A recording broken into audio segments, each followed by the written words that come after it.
Ito pong tanong na ating ipaglilingkod ngayon ay mula po dito kay Kent Harold Gilla. Sabi niya rito, kung ang bautismo ninyo ay sa pangalan ng Ama, Anak at Espiritu Santo, nang sinugo ito ni Jesus, saan ang fulfillment nito? Ibig sabihin, lumalabas na hindi nila bautismo yung Ama, Anak at Espiritu kasi ninyo eh. Ang tanong niya, nang isinugo, nang iutos ito ni Jesus, nasaan ang fulfillment nito? Parang gusto niya malaman, dahil inutos ito ni Kristo, dapat may mabasa na natupad ito at ginamit mismo yung formula o yung salita doon. Yun ang gusto niya ang mangyari. So, kapatid, hindi lahat ng tanong natin, lalo na pagka tinututulan mo yung isang katotohanan, ay makikita mong salita. Ang tama, kapag mag-aaral tayo ng Bible, pinakamahalaga, magdepende ka sa kung paano ito inutos. Huwag mo nang hahanapin kung paano ito tinupad. Kasi maraming pangyayari na may mga utos ang Panginoon at mayroong utos sa Old Testament na hindi naman dinitalye kung paano ito tinupad. Malalabas po kasi niyan. Yung Biblia natin paulit-ulit. Inutos ang ganito, nung tinupad, ganun din ang mababasa. Ano ba namang klaseng Biblia na meron tayo? Ang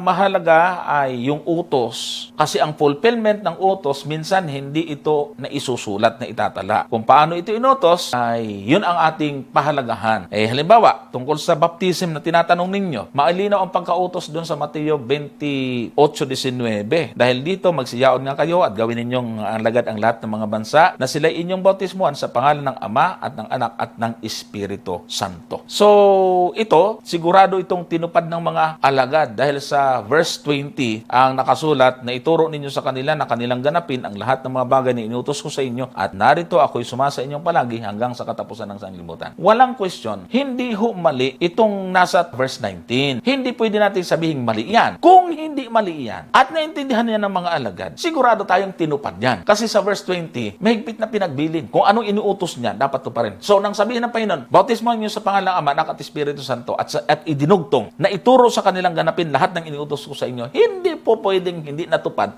yung bautismo sa pangalan ng Ama, Anak at Espiritu. Ang gusto lang ninyo ngayon, hanapin kung saan natupad niyan. Hindi ho pa pwede yun kasi alam po ninyo, iba ho kasi ang inasa isip nila sa nasa isip po ninyo. Pag sinabing utos ng Panginoon at mga itagubili ng Panginoon, ang ginagamit po nilang termino ng gawin niya ito ay ginawa nila ito sa pangalan ni Jesus. Kahit bautismo, kahit pangangaral o iba pang mga ginawa nila ito sa pangalan ni Jesus. Yun ang termino na iginamit nila sa pamamagitan ng kanilang pagtupad sa utos ng Panginoong Jesucristo. Ang gusto naman ninyo ngayon, iba Kasi nga, iba ho yung ating isip. Ano yung ating pinag-aralan? Mga kapatid, wag ho natin bibigyan ng sarili nating pakahulugan ang talata at mga talata ng Biblia. So, kung hahanapin natin uli yan, mga kapatid, ang Biblia natin, tad-tad ng paulit-ulit. Kung paano inutos, paano tinupad, pareho lang din. So, ang pagtupad ng mga alagad sa utos ng Panginoon ay nalalaman po natin sa magitan ng termino. At ito po ang terminong ginagamit nila. Yung word na sa pangalan ni Jesus. Kapag binanggit po yung salitang sa pangalan ni Jesus, ibig sabihin, ginawa nila lahat ng inuutos ni Jesus. Kaya kung gumamit sila ng sa pangalan ni Jesus, ibig sabihin, ginamit nila yung utos ni Jesus na bautisman sa pangalan ng Ama, Anak at Espiritu at iba pang mga utos ng Panginoon. Kaya nga sabi ron, ituro sa kanilang ganapin ang lahat, hindi lang po bautismo kundi lahat ng mga bagay. Pag sinabi pong pangalan ni Jesus, yan po ay tumutukoy sa authority or kapangyarihan. Ito, basahin po natin. Gawa 4:7. At nang kanilang mailagay na sila sa gitna nila, ay sila'y tinanong, sa anong kapangyarihan o sa anong pangalan ginawa ninyo ito? So, ang salitang, sa anong kapangyarihan o sa anong pangalan, ito po ay nangangahulugang authority. Yung karapatan, yung kapangyarihan, yung otoridad na binigay ng Panginoon sa kanila na ipangaral ang kaligtasan, ipangaral ang ibanghilyo. Pag ginawa nila ito, ang tawag po nila, ginawa nila sa pangalan ni Jesus. Kaya kung nagbautismo sila sa pangalan ng Ama, Anak at Espiritu, ang tawag po nila doon, ginawa nila, nagbautismo sila sa pangalan ni Jesus. Ang problema ngayon yung mga nagbabautismo ay talagang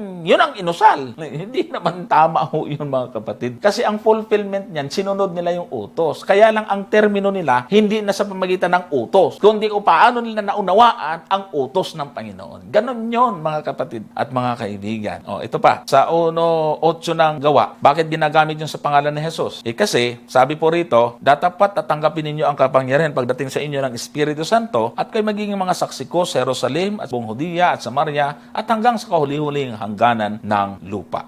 Pansinin po ninyo dyan. Ibinigay ang kapangyarihan sa kanila. ibinigay ang otoridad sa kanila sa pamamagitan ng gabay ng Holy Spirit. Kaya talaga, nung ibigay sa kanilang Panginoon ng kapangyarihan at ibinigay ang pangakong Holy Spirit, sila'y gumawa sa pangalan ni Jesus. Kaya takang-taka ngayon, yung mga naghahanap ng bautismo sa pangalang Ama, Anak at ng Espiritu ng mga alagad, ay ang gagamitin na talaga ng mga alagad doon ay sa pangalan ni Jesus. Kasi hindi naman yun utos na ang ginawa nila, kundi pagtupad na yun sa utos. Kahit ano ang ginagawa nila, ginagamit nila yung salita sa pangalan ni Jesus. Pero hindi nga nangangahulugan, yun ang lagi nilang inuusal. Ginawa nila iyon ayon sa kapangyarihan ibinigay sa kanila ni Jesus. Halimbawa, may tatalata tayong mababasa, 4:2. Palibhasa ay totoong nangabagabag sapagkat tinuruan nila ang bayan at ibinalita sa pangalan ni Jesus ang pagkabuhay na mag-uli sa mga patay. Yung salitang ibinalita sa pangalan ni Jesus, ibig sabihin ay ibinalita nila ayon sa utos ng ating Panginoong Jesus. Ibinalita sa pangalan ni Jesus, gumawa sa pangalan ni Jesus, nangaral sa pangalan ni Jesus, nagbautismo sa pangalan ni Jesus. Kasi ibig sabihin, kung anong inutos ni Jesus, yun ang kanilang ginawa. Authority po yun, mga kapatid. Hindi yun ang uusalin. O ito pa, 4:18, at sila'y tinawag nila at binalaan sila na sa anumang paraan ay huwag silang magsipagsalita ni magsipagturo tungkol sa pangalan ni Jesus. Nakita niyo po, huwag magsipagturo sa pangalan ni Jesus. Ano pa ang tinuturo nila? Alam nga naman sinasabi na, sa pangalan ni Jesus, tinuturoan kita. Kasi ganyan yung nagbabautismo ngayon. Sa pangalan ni Jesus, binabautismoan kita. Paano yung nagturo sa pangalan ni Jesus? Tinuturoan kita sa pangalan ni Jesus. Ganun ba yun? Siyempre hindi. Itinuro mo kung anong turo ni Jesus. Kaya pag nabautismo ka sa pangalan ni Jesus, ibabautismo mo kung ano ang